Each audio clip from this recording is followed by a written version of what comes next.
ও আমার মোবাইলটা দেখছো না তুমি? কিতা কইয়া শুনছো নি? আমার মোবাইলটা দেখছো না তুমি? সবসময় খালি আমার আমার আমার আমার করো কেন? না মানে মোবাইলটা আমার তো, তাহলে তো বললাম তুমি দেখছো নি? দেখছো নি? দাও না মোবাইলটা। আমরা কইতা পারো না, খালি আমার আমার আমার আমার আমার আমার কও।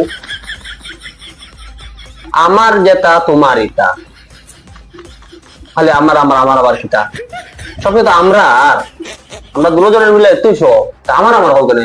কইতে পারেন না আমরা মোবাইলটা দেখছি, তাহলে তো দেখছেন আমি জানি না মোবাইল কই।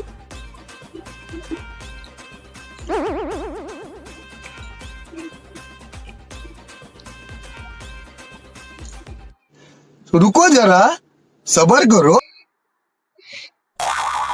কি তা তো